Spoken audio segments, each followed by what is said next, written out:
ഷാബാൻ മാസത്തിന്റെ പോരിഷയും ഷാബാൻ 15 നടക്കുന്ന ചില ബിദഅത്തുകളെ കുറിച്ച് ഓൾറെഡി ലാസ്റ്റ് വീഡിയോയിൽ പറഞ്ഞിട്ടുണ്ട്. എന്നാലും ചില ദലീലുമായി കമന്റ് ബോക്സിൽ വന്ന ആൾക്കാരോട് എനിക്ക് ചോദിക്കാനുള്ളത്, 3 യാസീൻ ഓതണം എന്നോ അഥവാ പുതിയ വസ്ത്രം ധരിക്കണം എന്നോ നബി തങ്ങളോ സഹാബാക്കളോ പറഞ്ഞതായോ അഥവാ ചെയ്തതായ ഏതെങ്കിലും ഒരു ഹദീസ് ഉണ്ടെങ്കിൽ കാണിക്കാൻ പറ്റുമോ? നിങ്ങളുടെ പ്രകാരം ഇത്രയും വലിയ പോരിഷായ രാത്രിയെക്കുറിച്ച് അതിൽ 3 യാസീൻ ഓതണമെന്ന് പറയാൻ നബി സല്ലല്ലാഹു അലൈഹി വസല്ലമ തങ്ങൾക്ക് മറന്നുപോയോ?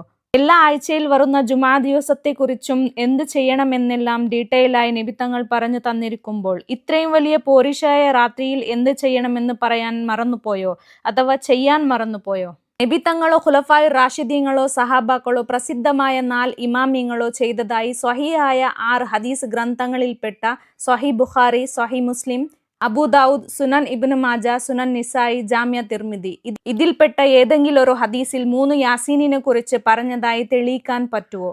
ഇനി അതല്ലാതെ ഇതിൽ ഏതിലും ഇല്ലാതെ ഏതെങ്കിലും ഒരു ദഈഫായ ഹദീസ് കൊണ്ടുവന്ന് ഇത് ചെയ്യണമെന്ന് പറഞ്ഞാൽ ഇതിനെ ബിദ്അത്ത് അല്ലെങ്കിൽ പിന്നെന്താണ് പറയേണ്ടത്? കുല്ലു മുഹ്ദസത്തിൻ ബിദ്അ വകുല്ലു ബിദ്അത്തിൻ ളലാല വകുല്ലു ളലാലത്തിൻ ഫിന്നാർ. നഊദു ബില്ലാഹ്. ബല്ലിഗു അന്നി വലൗ ആയ.